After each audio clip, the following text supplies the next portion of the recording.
All right, guys, this is gonna be the last video that I name Wes Watson. So I just want to show you guys what real come up and what real coming from adversity comes from, or what the come up off of it after you do drugs and alcohol and go to prison. You know, feeling like a piece of shit, but there's life and there's light at the end of the tunnel. So let me show you guys something. So this building behind me here, we put this together in 3.5 days. I put it together with my son, and who's never done construction. I've worked his ass so hard, he got blisters on his feet, and another guy who kind of put buildings together but never put them together like this. So that's what I do. Well, I build stuff. I can build anything from the ground up, everything in the world, or not everything in the world, but from red iron to commercial construction to everything. But also can put a lot of drugs away too. So that's what really fucked up my life, was drugs. And so a little backstory about this. My son, so when I went to prison, I was told that my son was killed in a car accident. But it was his mother, being a vindictive person, telling the CPS people, because she was in trouble, that because they were trying to give him to me. So they told him that. So then the girl at the same time that I was with, at the same time that I was told he was killed, went down to Houston and had an abortion with my child. So needless to say, I went to prison a little fucked up.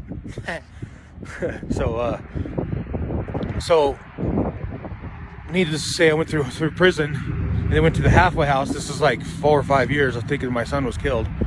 And when I went to prison, I was in ADSEG, because I don't play well with fucking punk motherfuckers, kind of like Wes. So I get in a lot of fights, so I decided. So when I was there in prison, Trio, it's this place that came there, Trio.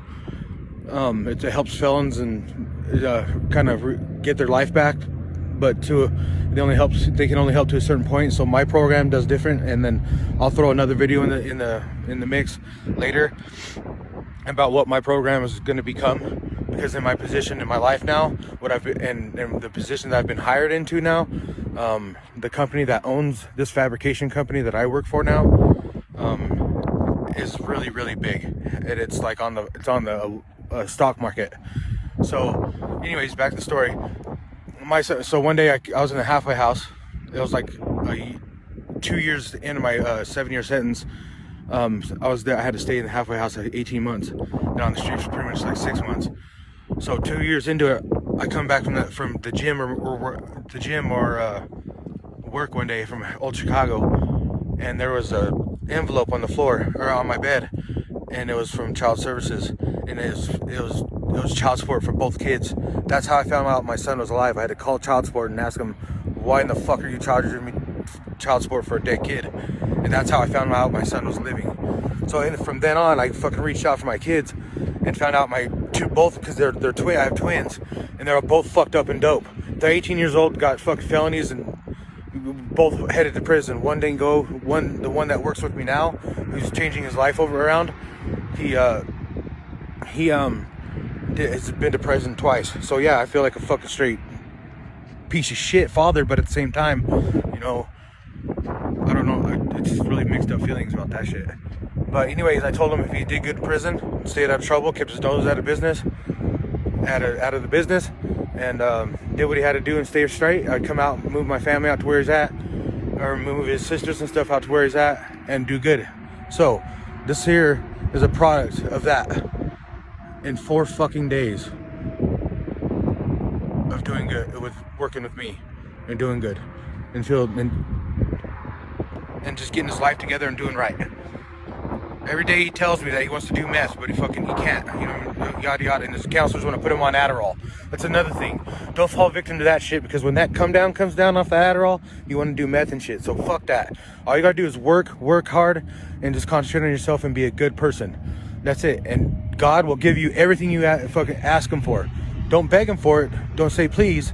Just say, hey, look, I know you're looking out for me, and I know you got me, so this is what I need for you, for help me help you, or help me, or you know what I'm saying.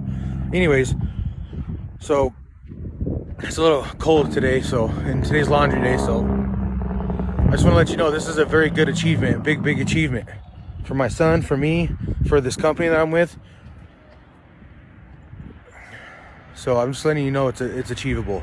I appreciate you guys and all that stuff. Wes, fuck you, you pussy, and Karma's a motherfucker, I guess. But this is why you guys haven't seen any videos from me. It's because we moved my family somewhere for a job, and that job ended, and then I came out to where my son was at, and by chance I asked God what to do, and this is what it is. I'll give you another video probably next week on the progress of this building and how our building goes. If you like it, subscribe and hit the like button. So like I said, it's the last time I'll be using Wes's bitch ass's fucking name on this. And anytime you want to go to Street Beefs, you pussy, we can get it. I'm not scared. But anyways, because I still have a gangster side, motherfucker. I ain't scared. But this is how you do it in success. This is real success. This is stuff that's gonna last. This is stuff where you don't fucking put people down. Be like, oh, you're a bitch. You think I yell at my son? Or even if the guy that's here trying to even talk down to my son at the job site with me, or here when I'm not around, he talks down to my son sometimes. So, you know, I mean, I let it fly because my son's, he's 22, so he's fucking can handle his own business, and he just knows the rules of the job site. You can't, you know, that shit don't happen. You know, there's etiquette and safety in the job site. You can't do that. And I talk to them both.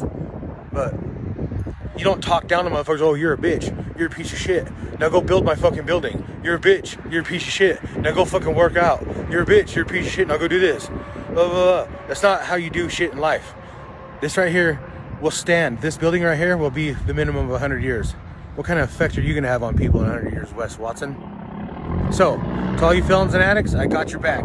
Anytime you guys want to get down on my program and how to fucking get right in your life, let me know. I got you. And for a while, because until I get more viewers and stuff like that, it's going to be free. But we do have a GoFundMe page. It's called Opportunity for Felons. It's under Opportunity. Read the bio and go ahead and do that. And like and subscribe. And just, I'm telling you, it's going to be amazing. Trust me. What I'm going to do is going to reform the whole prison systems, how we treat addiction and how we get right in the mental facilities and the mental illness. So I guarantee you it's happening. Trust me. I work for a badass fab shop now, man. I'm the one that's going to be building the buildings, smart homes, all this stuff, and it's all for your families. A family that recovers together stays together. Remember that, guys. I love every one of you guys. Don't put yourself down. If you can't look in the mirror and be like, damn, I love you. There's something an issue, and you got to work on yourself before you can help others. Oh, and there's another thing. When I tell people, say you got to work on yourself. So if you got a family and shit, that's you. When you go out on the streets and when you go out on the public and stuff like that, the way your fucking kids act is the way and that's a reflection of you. Obviously, with my son going to prison and shit, obviously me going to prison and him following his footsteps, and the only thing you can say when he's chasing those cops with guns is like, my dad didn't raise no punk, and just fucking don't let them talk shit to you. Obviously, fucking, he didn't get the point. So I love you. I love all you guys, and I especially thanks to my son for being a good stand-up boy and a good man. And even though you had to go down the wrong path to get to the right life, I love you no matter what. And so you guys know, we'll have another video up this week. Sorry for so long, and I love every one of you guys. See you soon. Bye. Fuck you, ass pussy. All right, guys. This is gonna be the last video that I named.